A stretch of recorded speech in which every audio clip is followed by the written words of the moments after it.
Problems చెప్పుకుంటున్నాం కదా. Next problem చూడండి. If f from R to R is a function defined by f of x equal to modulus of x minus 2 by x minus 2 when x not equal to 2 and f of x equal to 0. when x equal to 2, x not equal to 2 అయినప్పుడేమో modulus of x minus 2 by x minus 2 f of x అనే function. అదే when x equal to 2 అయితే f of x value ఏమవుతుందంటే 0. Prove that limit x tends to 2 f of x does not exist అని చెప్పండి. Limit మనం exist అవుతుందా does not exist అవుతుందా అంటే ఏం చేయాలని చెప్పాం. Left hand limit right hand limit రెండు ఈక్వల్ అయితే ఎగ్జిస్ట్ అవుతుంది, నాట్ ఈక్వల్ అయితే డస్ నాట్ ఎగ్జిస్ట్ అవుతుంది అని అన్నాం. సొల్యూషన్ చూడండి. Given F of x equal to modulus of x minus 2 by x minus 2 when X not equal to 2. అలాగే ఇంకో కండిషన్ ఏమి ఇచ్చాడు, F of x equal to 0 when X equal to 2. ఇప్పుడు ఏ equal to 2 తీసుకున్నాం అనుకోండి. L F of 2ని find చేయండి. అంటే ఏంటి, left hand limit x tends to 2 minus f of x. Limit x tends to 2 minus x minus 2 by x minus 2. Minus ఉన్నప్పుడు ఏం తీసుకుంటాం, మాడ్యులస్కి లెఫ్ట్ హ్యాండ్ లిమిట్ అప్పుడు minus of x minus 2 by x minus 2. Limit x tends to 2 minus x minus 2 x minus 2 cancel అయింది. Limit x tends to 2 minus into minus 1 that equal to minus 1. అలాగే right hand limit చేసామనుకోండి, R f of 2. Limit x tends to 2 plus f of x. limit x tends to 2 plus modulus of x minus 2 by x minus 2. 2 plus ఉన్నప్పుడు ఏమవుతుంది, modulus of x minus 2 అనేది plus x minus 2 అవుతుంది. x minus 2 by x minus 2. x minus 2 x minus 2 cancel అయింది. Limit x tends to 2 plus into 1. 1 అంటే limit apply చేసినప్పుడు మళ్ళీ ఏమవుతుంది 1. ఇక్కడ లెఫ్ట్ హ్యాండ్ లిమిట్ ఎగ్జిస్ట్ అయింది, రైట్ హ్యాండ్ లిమిట్ ఎగ్జిస్ట్ అయింది. బట్ ఏమైంది, ఈక్వల్ కాలేదు. L F of 2 not equal to R f of 2.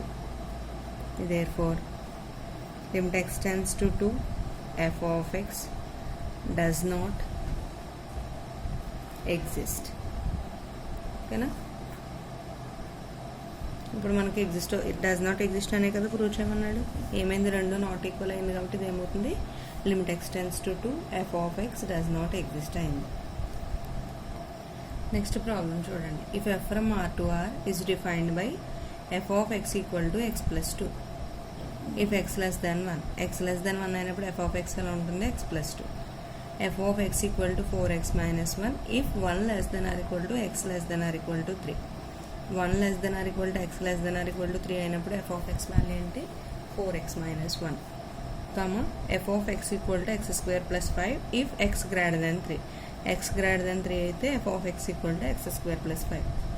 Examine whether limit x tends to 1 f of x and limit x tends to 3 f of x exist అని అడుగుతుంది. అంటే ఎన్ని conditions చెప్పాలి, 1 దగ్గర 3 దగ్గర రెండింటి దగ్గర ఎగ్జిస్ట్ అవుతుందని ప్రూవ్ చేయాలి.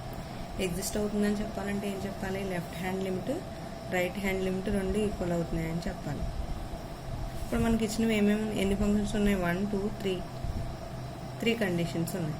F of x equal to x plus 2 if ఇప్పుడు అది ఎక్స్ లెస్ దెన్ 1. 4x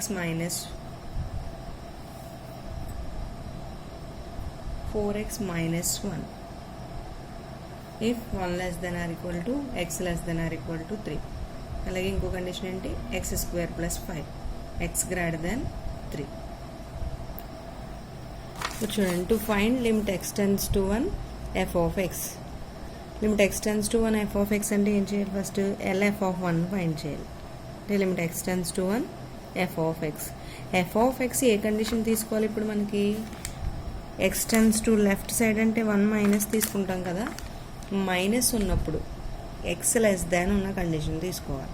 అంటే మనం దేని దగ్గర లిమిట్ ఫైండ్ చేస్తామో దాని వాల్యూ కంటే ఎక్స్ వాల్యూ చిన్నగా ఉండాలి. అంటే ఎక్స్ లెస్ దాన్ 1 ఏ కండిషన్ మనకి ఎక్స్ ప్లస్ 2. అంటే ఇప్పుడు ఏం రాస్తారు, ఎఫ్ ఆఫ్ ఎక్స్ అంటే limit x tends to 1 minus X plus 2. X ప్లస్లో 1 రీప్లేస్ చేస్తే 1 + 2 దట్ ఈక్వల్ టు 3. అలాగే RF(1) ఫైండ్ చేసాం అనుకున్నాం. RF(1) ఏంటి? Limit x tense to 1 plus f(x). 1 plus ఉంటాయి అంటే 1 కంటే హైయెస్ట్ ఉండే వాల్యూ ఎక్కడుంది మనకి? Greater than condition. ఇప్పుడు 1 < x అంటే దీని x greater >1 కూడా ఇందులోనే ఉంది కదా. అంటే ఏం తీసుకోవాలి? 4x - 1 limit x tense to 1 plus 4x - 1.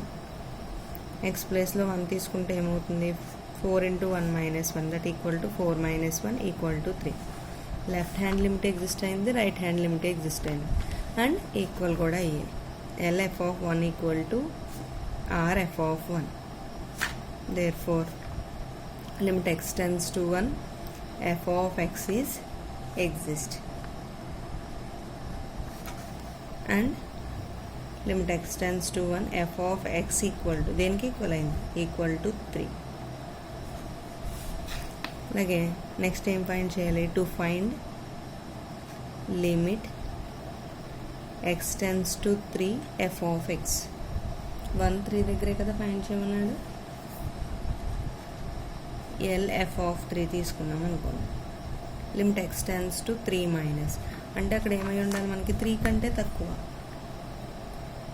లేదా మైనస్ తీసుకున్నాం కాబట్టి 3 కండిషన్.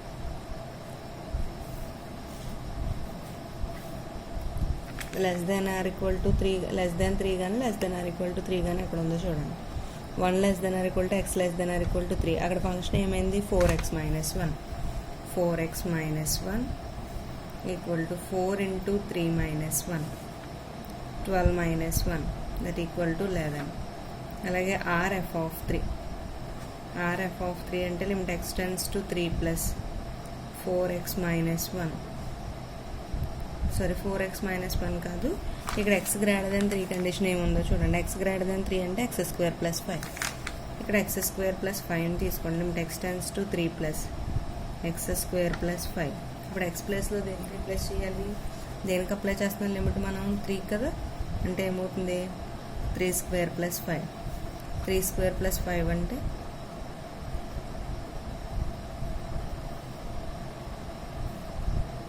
9 + 5. 9 + 5 అంటే 14. ఇక్కడ ఏమైంది మనకి? రెండు ఎగ్జిస్ట్ అయ్యాయి కానీ ఈక్వల్ కాలేదు. LF(3) not equal to RF(3) అంటే రెండు ఎగ్జిస్ట్ అవ్వకపోతే ఏమైనట్టు మనకు? అది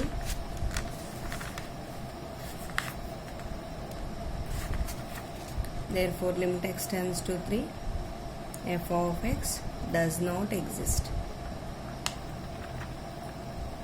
అంతే కదా. ఎగ్జిస్ట్ అవుతుందో లేదో చూసుకోమన్నాడు. ఫస్ట్ x tends to 1 దగ్గర f(x) అనేది ఎగ్జిస్ట్ అయింది కానీ x tends to 3 దగ్గర f(x) అనేది ఎగ్జిస్ట్ అవ్వలేదు. నెక్స్ట్ చూడండి. సేమ్ ముందు చెప్పిన దాంట్లోనే ఒక ప్రాబ్లం ఇస్తాను. ప్రాబ్లమ్ మీరు ట్రై చేయండి. If f from R to R is defined by f(x) equal to x if 0 < or x < 1/2. f(x) equal to 0 if x equal to 1/2 and f(x) equal to x minus 1 if 1/2 less than x less than or equal to 1. Examine the existence of limit x tends to 1 minus f(x) అంటున్నాడు. Left hand limit తీసుకున్నప్పుడు ఏముండాలి? Less than condition ఉండాలి. Right hand limits తీసుకున్నప్పుడు ఏముండాలి మనకి? Greater than condition. అంటే minus తీసుకున్నప్పుడు x, plus తీసుకున్నప్పుడు x - 1 తీసుకోండి. ఇప్పుడు ఈక్వల్ అవుతుందో లేదో చెక్ చేసుకోండి. కంపల్సరీ అది నాట్ ఈక్వలే వస్తుంది. తెలిసిపోతుంది కదా క్లియర్గా. ఇక్కడ x, ఇక్కడ x - 1 ఫంక్షన్స్ వేరు. ఓకేనా. Next sandwich theorem on limit. Already మనం శాండ్విచ్ థియరమ్ చెప్పుకున్నాం ఫస్ట్ యూనిట్లో. ఇప్పుడు శాండ్విచ్ థియరమ్ ఆన్ లిమిట్స్లో చూసామనుకోండి. Let f, g, h be functions from an aggregate S to R and A be a limit point of S. Let limit x tends to a f(x) equal to limit x tends to a g(x) equal to L. Limit x tends to a f(x) equal to limit x tends to a g(x) equal to L and f(x) less than or equal to h(x) less than or equal to g(x). For all x belongs to n of delta 1 comma a minus singleton set A intersection S. For some delta 1 greater than 0, then limit x tends to a h of x equal to 1.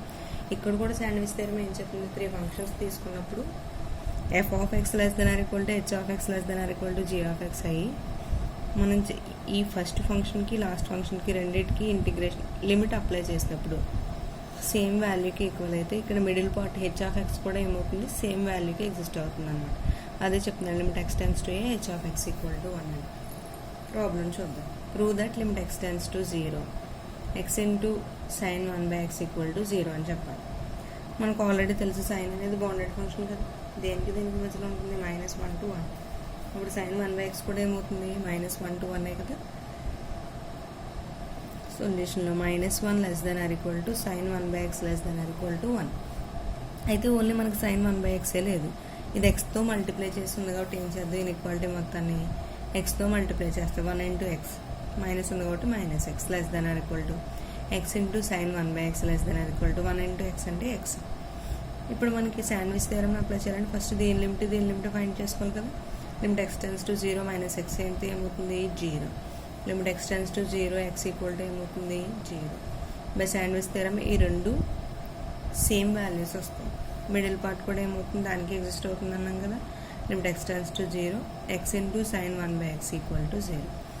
Same అదే మోడల్లో ఈ ప్రాబ్లమ్ని try చేయండి. Prove that limit x tends to 0 √x into sine 1/x equal to 0.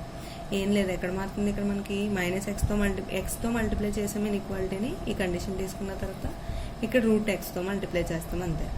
Limit x tends to 0 √x అన్నా కూడా ఏమవుతుంది, 0నే అవుతుంది. Next infinite limits. Infinite limits అంటే డెఫినేషన్ చూడండి. Let S be an aggregate A, be a limit point of S and f from S to R be a function given any epsilon greater than 0 if there exists delta greater than 0 such that x belongs to S, 0 less than modulus of x minus a less than delta implies f of x greater than epsilon.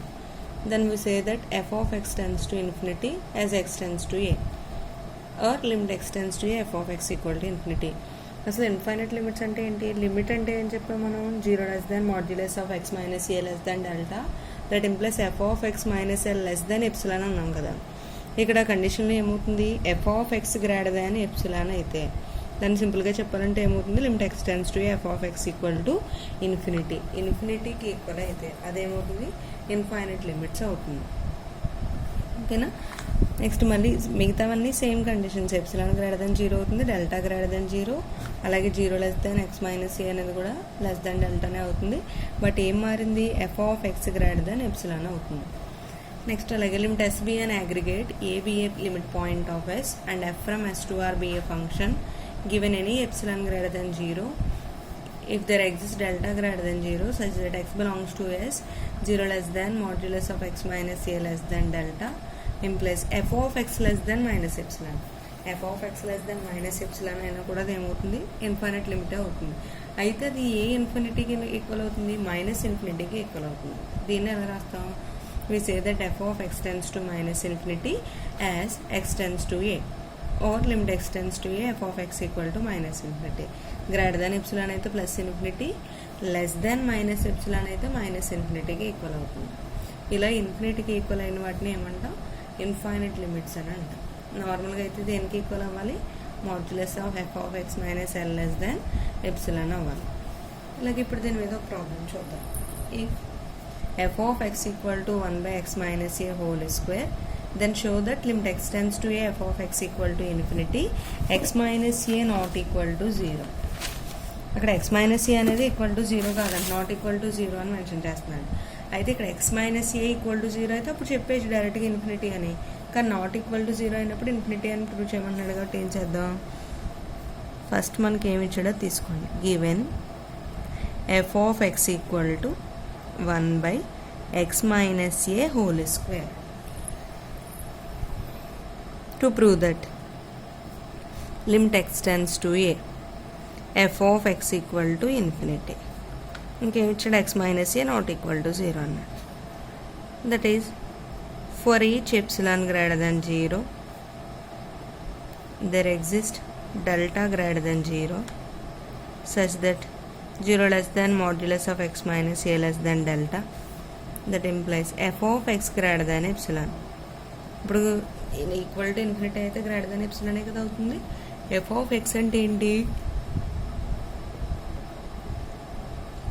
1/x minus a whole square greater than epsilon. ఇది reverse చేస్తే ఏమవుతుంది? X minus ఏ whole square greater than కాస్త less than 1/ఎప్సిలాన్ అవుతుంది. దీన్ని ఎలా రాయొచ్చు? X minus a less దాన్ 1/ఎప్సిలాన్ రాయొచ్చు కదా. అంటే 1/√ఎప్సిలాన్ అవుతుంది. కానీ ఎప్సిలాన్ అనేది గ్రేటర్ దాన్ 0 పాజిటివ్ వాల్యూనే కదా. చాలా ఎప్సిలాన్ అనేవి ఎప్పుడు కూడా చాలా చిన్న వాల్యూస్ ఉంటాయి. అందుకని ఇక్కడ మనం రూట్ తీసుకోవట్లేదు. లెస్ దాన్ 1/ఎప్సిలాన్ అని రాస్తున్నాం. టేక్ 1/ఎప్సిలాన్ ఈక్వల్ టు డెల్టా అని తీసుకుందాం. అంటే ఏమవుతుంది? X minus a less than delta. ఇప్పుడు మనం ఏం ప్రూవ్ చేసాం? మనం ఎక్స్ మైనస్ ఏ అనేది లెస్ దాన్ డెల్టా అన్నాం.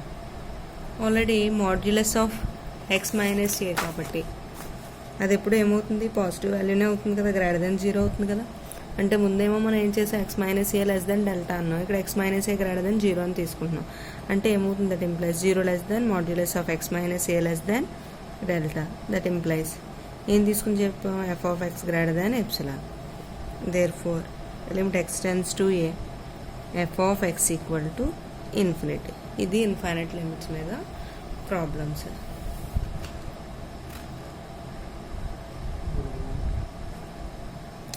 కొన్ని నోట్ పాయింట్స్ చూడండి. Limit x tends to infinity, x power n equal to కూడా ఏమవుతుంది? ఇన్ఫినిటీ. అలాగే second point limit x tends to minus infinity, x power n equal to infinity if n is even. And limit x tends to minus infinity, x power n equal to minus infinity if n is odd. Third point limit x tends to infinity 1/x square equal to 0. ఇవన్నీ మనకు తెలిసినవే.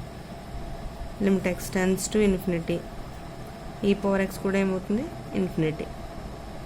Limit x tends to plus infinity e power minus x ఉంటాయి equal to 0 అవుతుంది. అలాగే limit x tends to minus infinity e power x ఉంటే ఇది కూడా 0 అవుతుంది. Seventh one limit x tends to minus infinity e power minus x రెండు ఉన్నప్పుడు మాత్రం ఇన్ఫినిటీస్ అవుతాయి. Limit x tends to 0 plus e power 1/x minus 1/x equal to 0. And limit x tends to 0 minus e power 1/x తీసుకున్నాం అనుకోండి, ఇది 0 అవుతుంది. అంటే ఇక్కడ ప్లస్ ఇక్కడ మైనస్ రివర్స్లో ఉన్నప్పుడు కూడా ఏమవుతుంది? 0. అలాగే 10th వన్ వచ్చేసి limit x tends to 0 plus e power 1/x equal to infinity. Plus ఉండి మైనస్ ఉంటేనే 0 అవుతుంది. ఇక్కడ ప్లస్ ఉండి ఈ పవర్ 1/x ఉంటే ఇన్ఫినిటీ అవుతుంది. 11th one limit x tends to 0 minus e power minus 1/x equal to infinity. ఓకేనా? ఇవి ఫార్ములాస్లో యూజ్ అవుతాయి ప్రాబ్లమ్ చేసినప్పుడు అప్లై చేసుకోవడానికి.